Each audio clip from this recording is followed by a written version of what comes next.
You might be able to hear the storm out there. Do you remember, about a year ago when Sony launched the FX9, they said it would never be able to output 6K. That wasn't the point of the 6K sensor, and besides, XAVC didn't have a 6K specification. Well, don't panic. I haven't figured out how to turn it on, but I have a theory. Admittedly, possibly a mad one. But hear me out, because I think Sony might have backed themselves into a corner. They might be in a little bit of a pickle.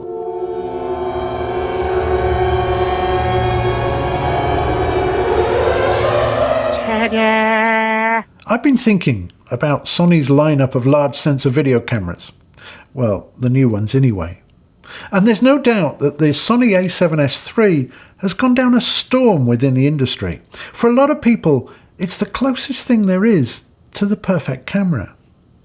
And when we first saw the specs, I asked the following question on Twitter.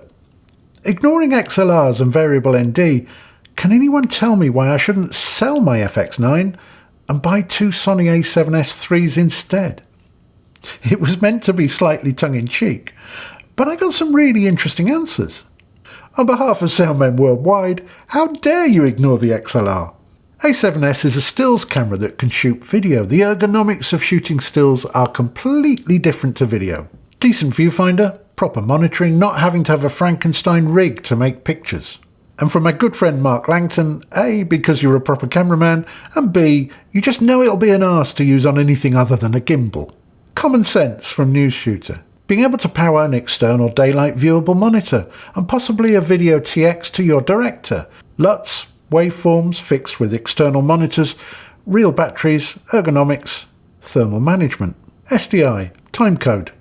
So I think what we have here is the clear impression that an a7S III could be a competitive camera to the FX9, which costs almost 3 times as much, but only if it had XLRs, variable ND, SDI outputs, timecode, a proper viewfinder, and better ergonomics. Oh, and usable waveforms, LUTs, batteries, etc.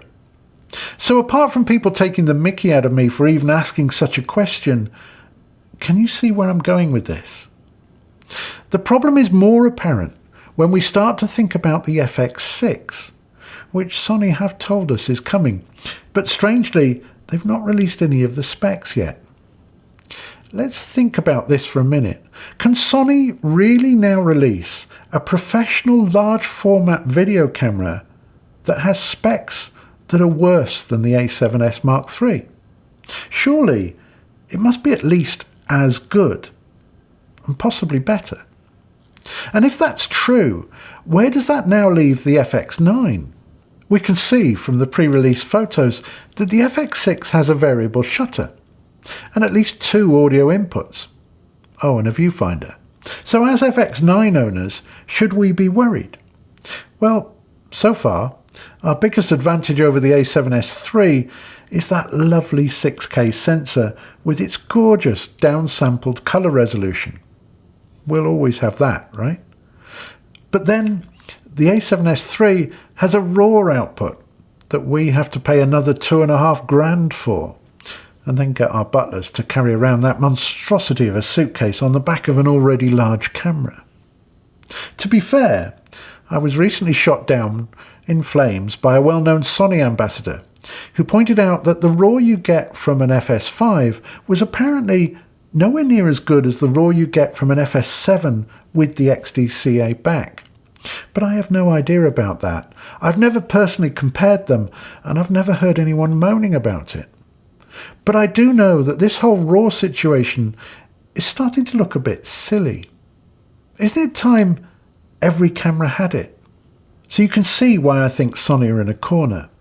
The FX6 is going to have to be better than the a7S III, which pushes it right into the path of the FX9. And then we're all going to get angry. So how can Sony keep FX9 owners happy and the FX9 camera competitive? Firstly, turn on that 6K output. We might never use it, but we're going to need a USP. Some bragging rights while drinking down at the cameraman's arms.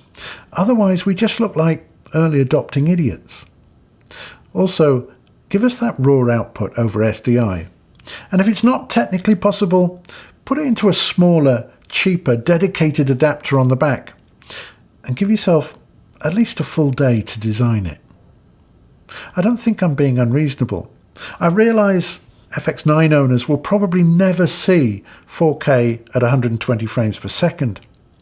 And of course, we really do appreciate that lovely downsampled 6K sensor. But I think Sony are going to possibly have to reconsider what they offer in the FX9 roadmap going forwards. Unfortunately, it's one of the unintended consequences of launching what's turned out to be almost the perfect camera. I hope Dave Sony is watching, but thank you for watching.